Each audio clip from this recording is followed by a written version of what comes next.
Hi NEET aspirants. Yes, അപ്പൊ നമ്മൾ കാത്തിരുന്ന അടുത്ത എക്സാം നോട്ടിഫിക്കേഷൻ ഔട്ട് ആയിട്ടുണ്ട്. ദാറ്റ് ഈസ് നമ്മുടെ കീം 2024 എക്സാം നോട്ടിഫിക്കേഷൻ ഔട്ട് ആയിട്ടുണ്ട്. അപ്പൊ നിങ്ങൾ വിചാരിക്കും നിങ്ങൾ മെഡിക്കൽ ആസ്പിറൻസ് ആണല്ലോ, എന്തിനാണ് കീമിന്റെ എക്സാം നോട്ടിഫിക്കേഷൻ നിങ്ങളെ അറിയിക്കുന്നതെന്ന്. ശ്രദ്ധിക്കണം. കാരണം കേരളത്തിലെ മെഡിക്കൽ അലൈഡ് കോഴ്സുകളിലേക്ക് അഡ്മിഷൻ കിട്ടണമെങ്കിൽ നിങ്ങൾ കേരളത്തിൽ കീം രജിസ്റ്റർ ചെയ്തിരിക്കണം. നിങ്ങൾക്ക് കീം എക്സാം എഴുതണ്ട. അതായത് നിങ്ങൾ എഞ്ചിനീയറിംഗ് ഫാർമസി എയിം ചെയ്യുന്നുണ്ടെങ്കിൽ മാത്രം കേരളത്തിലെ കോളേജുകളിലേക്ക് എഞ്ചിനീയറിംഗ് ഫാർമസി എയിം ചെയ്യുന്നുണ്ടെങ്കിൽ മാത്രം നിങ്ങൾക്ക് കീം എക്സാം എഴുതിയാൽ മതിയാകും. അല്ലാതെ നിങ്ങൾ കേരളത്തിലെ മെഡിക്കൽ കോളേജുകളിൽ പഠിക്കാൻ ആഗ്രഹിക്കുന്നുണ്ടെങ്കിൽ, അല്ലെങ്കിൽ കേരളത്തിലെ അലൈഡ് കോളേജുകൾ ആയുർവേദ, യുനാനി, സിദ്ധ, അങ്ങനെ പല കോഴ്സുകളിലേക്ക് പഠിക്കാൻ ആഗ്രഹിക്കുന്നുണ്ടെങ്കിൽ ഉറപ്പായിട്ടും നിങ്ങൾ കീം അപ്ലൈ ചെയ്യണം. അതിന്റെ രജിസ്ട്രേഷൻ ആണ് ബിഗിൻ ചെയ്യുന്നത്. നിർബന്ധമായിട്ട് അത് ചെയ്തിരിക്കണം. സോ നമ്മുടെ cee.kerala.gov.in എന്ന വെബ്സൈറ്റ് വഴിയാണ് നിങ്ങൾ രജിസ്റ്റർ ചെയ്യേണ്ടത്. അവിടെ നിങ്ങൾ താഴേക്ക് വരുമ്പോൾ നിങ്ങൾക്ക് അവിടെ കീം കാൻഡിഡേറ്റ് പോർട്ടൽ കാണാൻ സാധിക്കും. കീം 2024 ഇൻവൈറ്റിംഗ് ആപ്ലിക്കേഷൻ ഫോംസ് എന്ന് കാണാൻ സാധിക്കും. അവിടെ നിന്നാണ് നിങ്ങൾ ശരിക്കും ആപ്ലിക്കേഷൻ ബിഗൈൻ ചെയ്യേണ്ടത്. ആപ്ലിക്കേഷൻ എന്താണ് തുടങ്ങേണ്ടത് ശരിക്കും ഇവിടെ നിന്നാണ്. ശ്രദ്ധിക്കേണ്ട കാര്യം, വളരെ ഇമ്പോർട്ടന്റ് ആയിട്ടുള്ള കാര്യമാണ്. എപ്പോഴും കീമിനെ കുറിച്ച് പറയുമ്പോൾ എപ്പോഴും കീമിന്റെ പ്രോസ്പെക്ട്സ്, നിങ്ങൾക്ക് ഇനി കീമിന്റെ എക്സാം അല്ലെങ്കിൽ എക്സാം കഴിഞ്ഞുള്ള പ്രോസസ്സ് വരെ കീമിന്റെ പ്രോസ്പെക്ട്സ് വളരെ ഇമ്പോർട്ടന്റ് ആണ്. കാരണം കീമിന്റെ പ്രോസ്പെക്ട്സിൽ ഒരുപാട് ഡീറ്റെയിൽസ് പറയുന്നുണ്ട്. നിങ്ങൾക്ക് ഇപ്പം നമ്മൾ നീറ്റിന്റെ സമയത്ത് നമ്മൾ ഇൻകം സർട്ടിഫിക്കറ്റോ EW സർട്ടിഫിക്കറ്റോ അല്ലെങ്കിൽ ഈ പറഞ്ഞ പോലെ OBC കാസ്റ്റ് സർട്ടിഫിക്കറ്റോ ഇങ്ങനെയുള്ള കാര്യങ്ങളൊന്നും നമ്മൾ നീറ്റിന്റെ സമയത്ത് നമുക്ക് ആവശ്യമില്ലായിരുന്നു, അപ്ലോഡിങ്ങിന്റെ ആവശ്യമില്ലായിരുന്നു. പക്ഷേ നിങ്ങൾ ഏതൊക്കെ റിസർവേഷൻ ക്ലെയിം ചെയ്യുന്നുണ്ടോ ആ റിസർവേഷൻസ് എല്ലാം അതിന്റെ കറസ്പോണ്ടിങ് സർട്ടിഫിക്കറ്റുകൾ അടക്കം നിങ്ങൾക്ക് കീമിൽ അപ്ലൈ ചെയ്യേണ്ടതുണ്ട്. അതിന്റെ ഫുൾ ഡീറ്റെയിൽസ് ഉള്ള ശരിക്കും ഈ പ്രോസ്പെക്ട്സിലാണ്.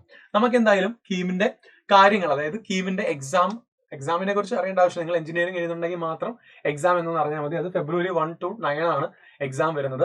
അതല്ലാണ്ട് കീം രജിസ്റ്റർ ചെയ്യേണ്ട സ്റ്റാർട്ടിംഗ് ഡേറ്റ് എന്ന് പറഞ്ഞാൽ ഫ്രം ഇന്ന് 27/3/2024 മുതലാണ് കീമിന് രജിസ്ട്രേഷൻ സ്റ്റാർട്ട് ചെയ്യുന്നത്.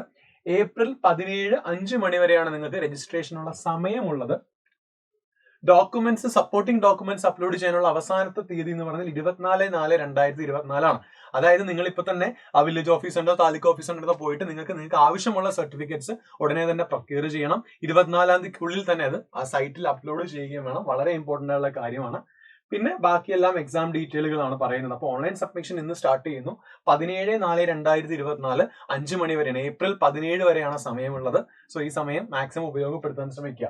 അപ്പം അവിടെ ശ്രദ്ധിക്കേണ്ട കാര്യമാണ്, കീം അപ്ലൈ ചെയ്യുന്ന ഒരാള് ഏതൊക്കെ കോഴ്സുകളിലാണ് അല്ലെങ്കിൽ ഏതൊക്കെ കോഴ്സുകളുമായി ബന്ധപ്പെട്ടാണ് കീം ഉള്ളത് എന്ന് ചോദിച്ചു കഴിഞ്ഞാൽ അവിടെ പറയേണ്ടത് MBBS, homeo, agriculture, fisheries, biotechnology, B Pharm, BDS, Siddha, forestry, corporation and banking, architecture, Ayurveda, Unani, veterinary science, എൻവയോൺമെന്റൽ സയൻസ് ആൻഡ് എഞ്ചിനീയറിംഗ്, ഇത്രയും കോഴ്സുകൾക്കാണ് കീം അപ്ലൈ ചെയ്യേണ്ടതായിട്ടുള്ളത്.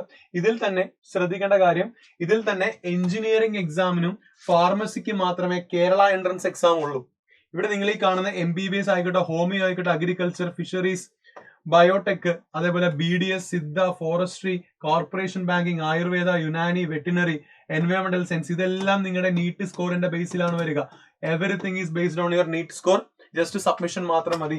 അതേസമയം ബിഫാം എഞ്ചിനീയറിംഗിന് വേണ്ടിയാണ് നിങ്ങൾ കീം എഴുതുക. ഇവിടെ ആർക്കിടെക്ചർ ഉണ്ട്. ആർക്കിടെക്ചർ ശരിക്കും നാറ്റ എക്സാമിന്റെ സ്കോർ വഴിയാണ് നിങ്ങൾ സബ്മിഷൻ ചെയ്യുക. എഞ്ചിനീയറിംഗ് ആൻഡ് ഫാർമസിക്ക് മാത്രമേ ഉള്ളൂ. അപ്പൊ ഇനി ആപ്ലിക്കേഷൻ ഡീറ്റെയിൽസ് ആണ്, എന്തൊക്കെ ഡോക്യുമെന്റ്സ് വേണം എന്നുള്ള രീതിയിലുള്ള വീഡിയോസ് ഒക്കെ നമ്മൾ ചെയ്യുന്നതായിരിക്കും.